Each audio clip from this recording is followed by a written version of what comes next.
Bien-aimés en Christ, bonsoir. C'est votre frère en Christ, Tony Kemboa, du ministère Rachetons le temps. Aujourd'hui, nous allons développer le thème de l'exhortation « Jette le pain sur l'eau ». Je lis dans le livre d'Ecclésiaste, chapitre 11, verset 1. « Jette ton pain sur la face des eaux, car tu les trouveras après bien des jours. » Bien-aimés en Christ, Shalom. Le passage ci-dessous est l'exhortation de l'Ecclésiaste au prédicateur Salomon, fils du roi David.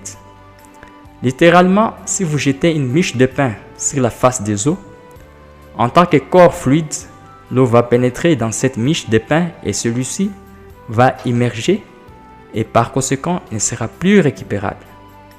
Bien-aimés en Christ, faisons l'expérience de jeter une miche de pain dans les temps piscicoles ou dans un lac poissonneux. Qu'est-ce que nous remarquerons? Les poissons se précipitent vers la miche et la consomment. Une fois que nous pêchons ces poissons, nous les mangeons et ils nous permettent de survivre. Donc, nous avons jeté le pain ou les repas sur l'eau. Le dit pain a nourri les poissons.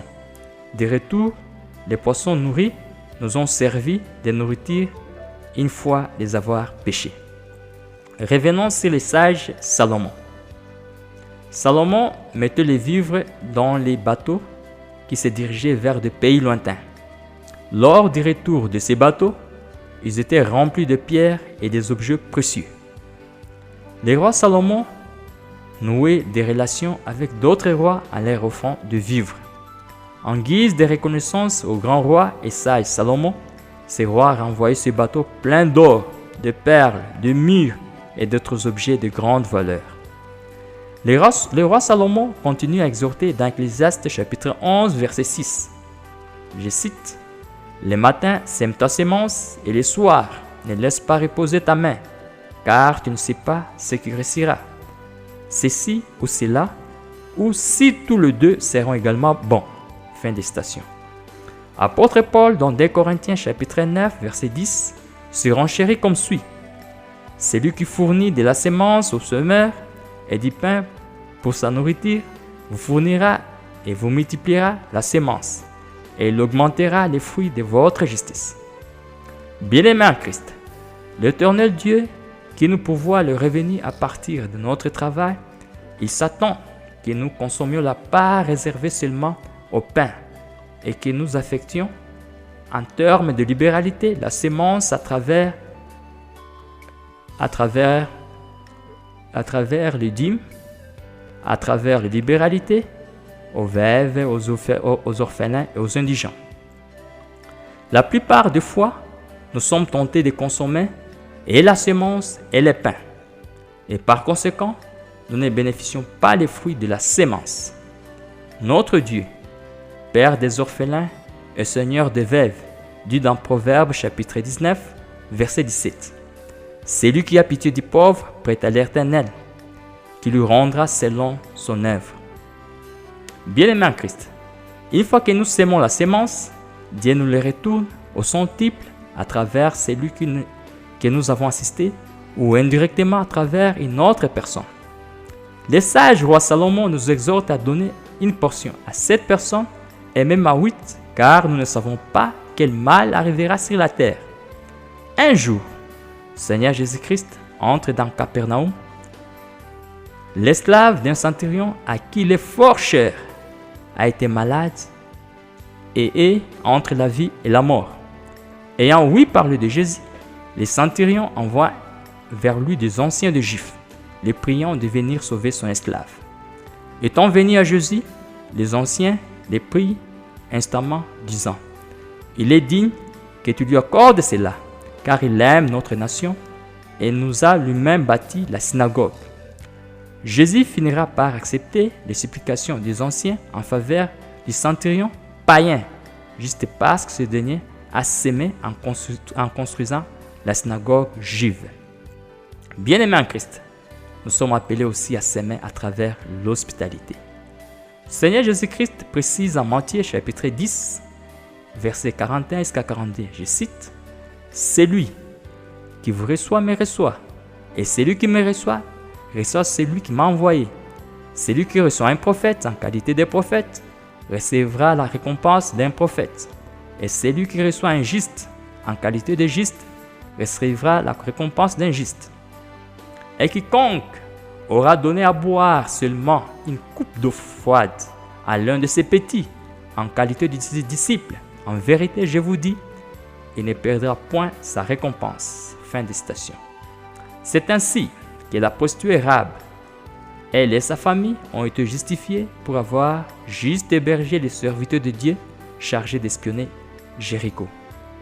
Sarah, femme d'Abraham, ménopausée de son état, conçoit miraculeusement la grossesse et met au monde bébé Isaac, qui veut dire rire, pour avoir accueilli avec générosité Dieu et les anges sans le savoir.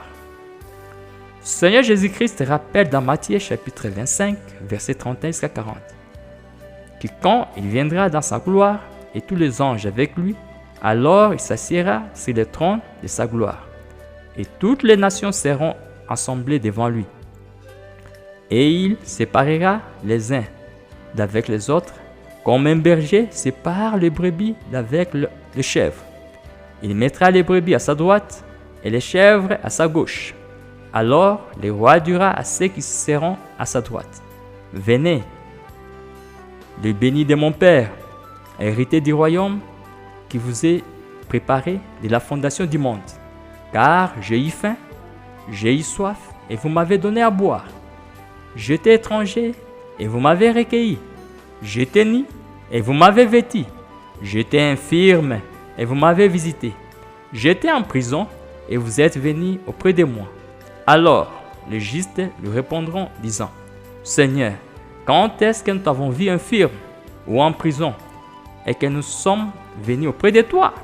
Et le roi répondra: En vérité, je vous le dis, en tant que vous l'avez fait à l'un des plus petits de ceux-ci, qui sont mes frères, vous me l'avez fait à moi.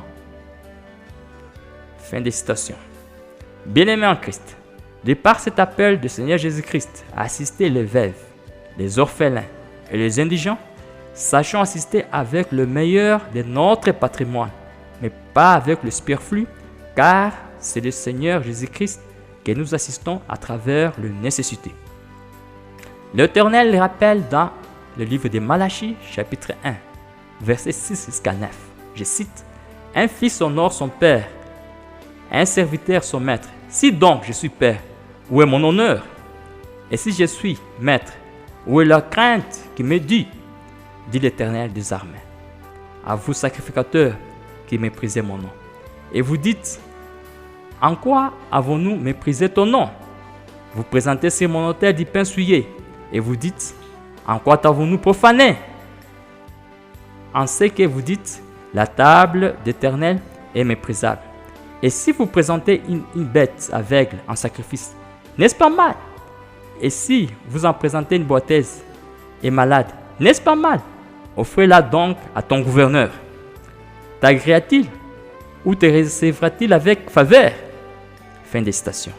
Bien-aimés en Christ, de tout ce qui précède, soyons généreux. Mettons plus d'importance sur la sémence de bonne qualité, tout en sachant que nous offrons nos dons à Dieu, le roi des rois. Dieu attend répondre les besoins des nécessités à travers la semence des lentilles. Pour chaque unité monétaire gagnée, dissocions le pain pour notre consommation et la sémence pour la libéralité. Que Dieu vous bénisse. Si vous avez aimé cette exhortation, veuillez la partager avec les autres. Amen.